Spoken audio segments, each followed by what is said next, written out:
Bienvenidos a una nueva edición de Metadata, edición Semana Santa, pero con programa posta. Y sin cepo. Y sin cepo. Eso es lo más importante. Y en flotación. Exactamente. Vamos flotando, no sabemos dónde, pero bueno, vamos flotando. Devaluación en flotación, es genial. Y bueno, claro, exactamente. También hay que tener en cuenta eso. Algunos datos ya se conocieron esta semana, con todo lo que representó el desconcierto primero, cuando arrancó el mercado. En segundo término, bueno, arrancó más o menos tranquilo. Sí. Hasta ahora hay un comportamiento normal, como debería ser en cualquier parte del mundo, pero como no suele ocurrir en la Argentina, esta vez sí nos comportamos todavía bastante bien.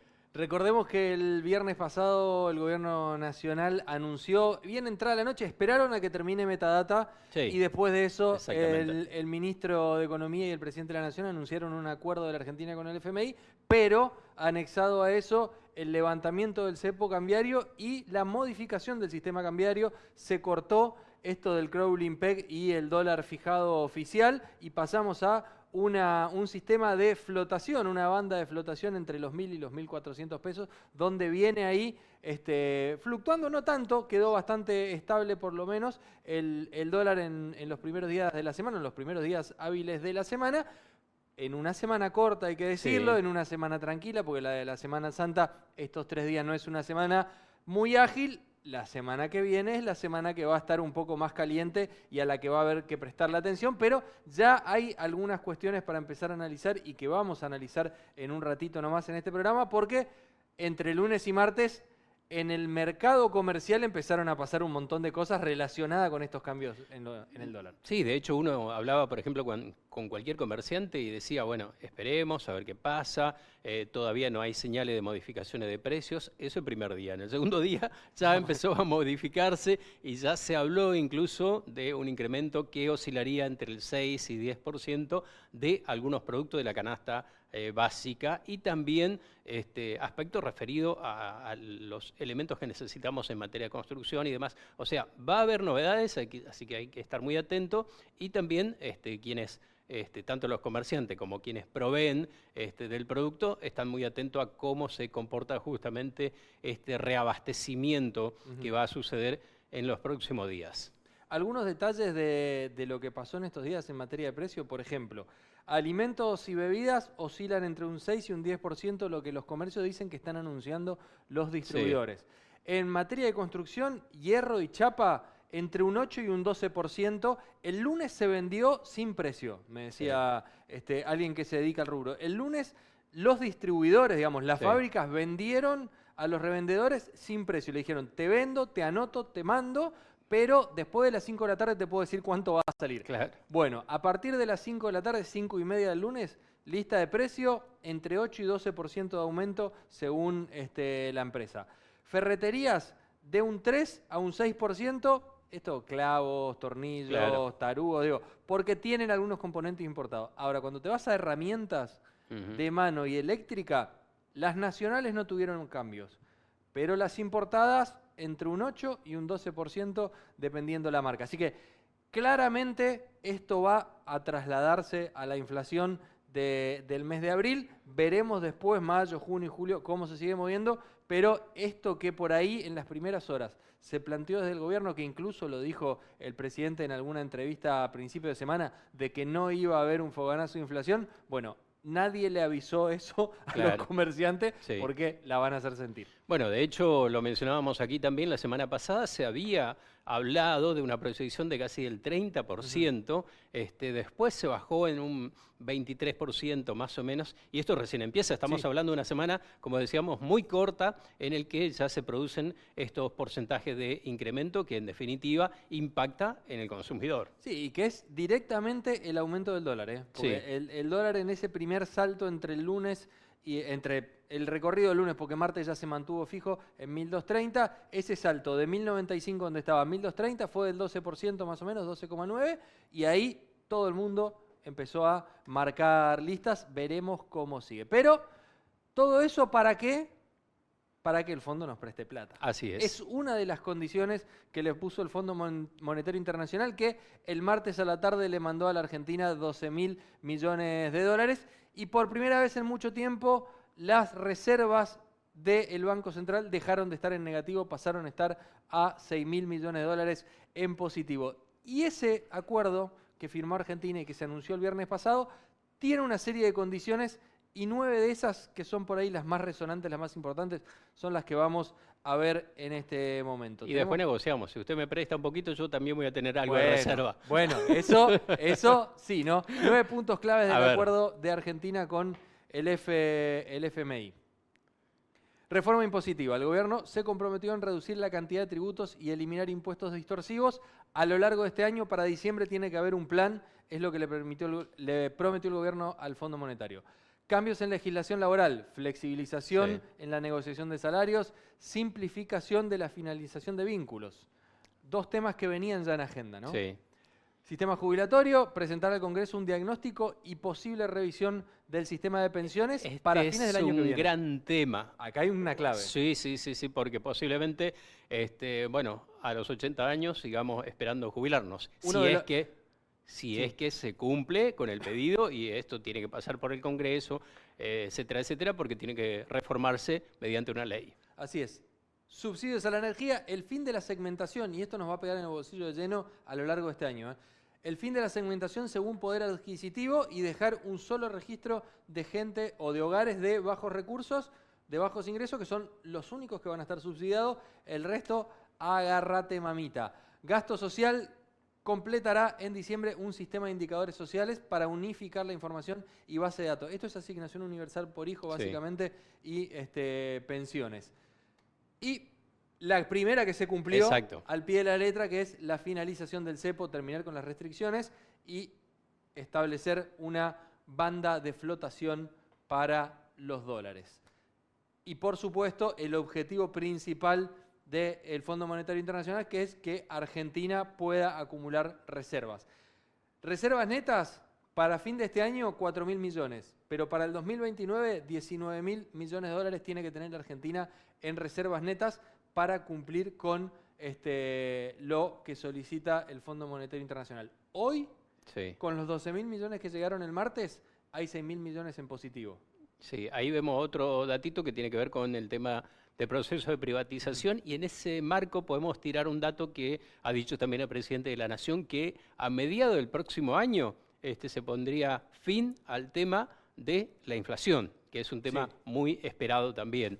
Es un desafío importante porque había retrocedido, ahora se recuperó. Estamos hablando ya que con estos números nuevamente la inflación va a disparar un poquito más, así que habrá que ver cómo contiene el tema de la suba de precios. Yo no entiendo por qué le siguen poniendo fechas a las cosas. Porque acuérdense Macri con el segundo semestre, Milei ahora que le pone fecha a la finalización de la inflación y después nos sale y la culpa la tenemos los periodistas que le recordamos lo que decían. Ojalá no pasen cosas. Esperemos que no.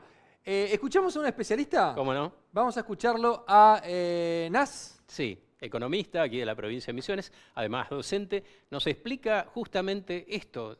Decíamos, cómo arrancó en definitiva aquí en la provincia de Misiones, aquí en Posadas, el tema del fin del cepo, se lo preguntamos, y también que nos ilustre el impacto que podría tener en el bolsillo de los ciudadanos. ¿Acompañado a eso o cómo va a ser el proceso? Y por eso te digo, algo de devaluación hoy está viendo. Sí. Está viendo entre un 7 y un 8% hoy. Claro, hoy.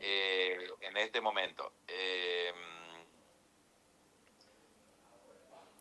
Y después habrá que ver cómo... Toda devaluación se traslada a precio. Claro. Eso es inevitable. Que el gobierno no lo diga también es sumamente razonable, porque lo que tiene que tratar de hacer es llevar tranquilidad. No se traslada todo tampoco. Algún rebrote de inflación podría haber, pero no mucho con esto. Algo va a pasar. Lo que pasa es que ya el atraso cambiario era insostenible. O sea, lamentablemente uno no puede. O sea, hay decisiones como esta que no puede ser todo beneficio. Algún prejuicio va a traer, pero yo creo que era importante. O sea, la cuenta corriente argentina, así como venía, no daba para mucho más. Yo entiendo, interpreto por cómo se dieron las cosas, que el gobierno antes de todo el ruido que hizo Trump, interpretaba de que podía llegar hasta las elecciones. Claro. con su política preanunciada del crawling peg, que ahora era del 1%. Sí. Bueno, pasaron cosas y el mundo cambió, o sea, Trump revolucionó el mundo y a nosotros nos pegó bastante duro. Cuando pasa una cosa así y vos tenés atraso cambiario, más duro te pega porque se hace insostenible el dólar barato. Bueno, entonces resolvieron de que bueno, que había que salir de esto. Obviamente algo de inflación, pero no mucho, pero que era necesario, en mi opinión, sí, porque un dólar tan atrasado, primero que estaba perjudicando, nosotros vemos nuestro comercio fronterizo, los países vecinos estaban excesivamente baratos, y por otro lado, un poquito más adentro, las pymes estaban perdiendo mucha competitividad, y en sí la cuenta corriente, o sea, la contabilidad nacional que lleva los egresos y los ingresos de dólares estaban dando rojo, y por más que vos tengas equilibrio fiscal, el equilibrio fiscal es de peso, no de dólares. O sea, vos en equilibrio fiscal vas a tener un problema igual porque lo que te están faltando son dólares, ¿viste? Por más que vos lo que recaude es peso por encima del gasto del Estado. Entonces, por ahí, digamos que es un poquito lo que tenemos que aguantar para corregir esto, ¿viste? Pero no, por el momento no parece ser mucho, ¿viste? Ahí está, entonces, gracias. Un especialista, un aporte para traer un poco de claridad. Le damos un cierrecito a este tema acá, pero va a seguir, ¿no? Porque esto, como dijimos, recién empieza. La semana que viene va a empezar la fuerte demanda de dólares por parte de los importadores, con lo cual va a tener que empezar a vender el central.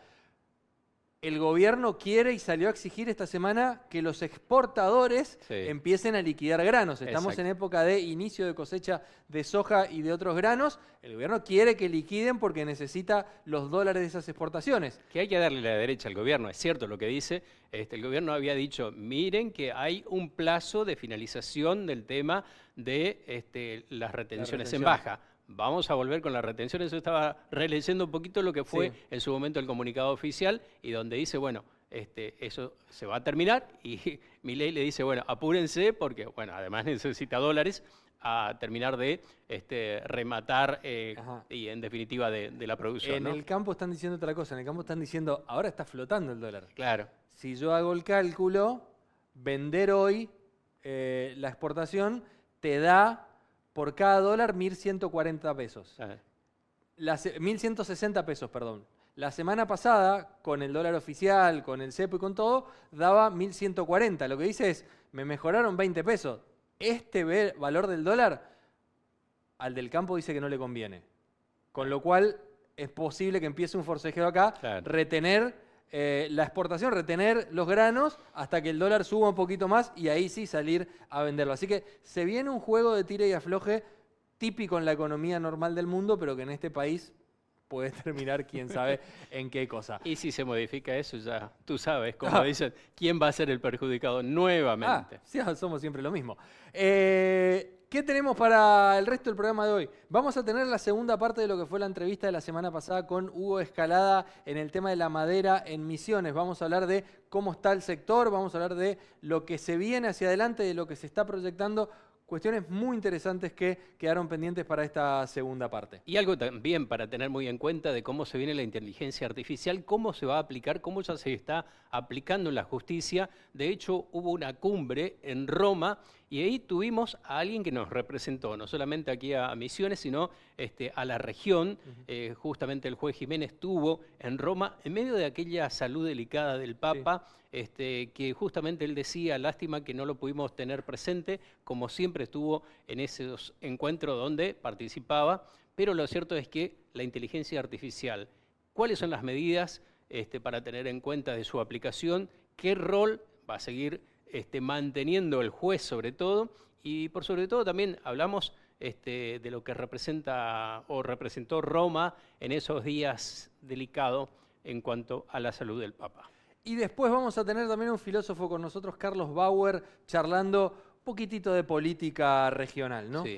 Sí, hay que recordar que se ha creado UNILA, que es la universidad que creó el propio Lula da Silva, el presidente de Brasil en este momento. De allí también que claramente apoya, porque están gestando ideas, políticas y sobre todo también tratar de tomar conciencia de cómo la posición de Brasil se va a tratar de instalar bueno, desde la universidad, tratar de difundir ideas, ideologías y sobre todo de esto hablamos y sobre cómo está Brasil en este momento también.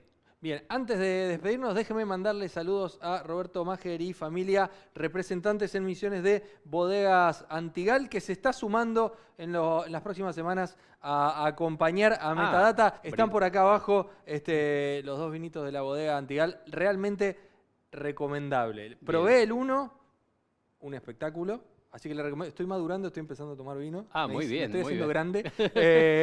El hombre siempre fue cervecero. Sí, siempre fui cervecero, pero hace un par de años que empecé a entrar en el vino, porque ya uno tiene que asumir la edad que tiene y debe madurar. Sí. Le recomiendo probarlo porque es muy bueno, así que saludo a la familia Máger que nos va a estar acompañando y la gente de Bodegas Antigal. Pausa y a la vuelta, la segunda parte de la entrevista con Hugo Escalada.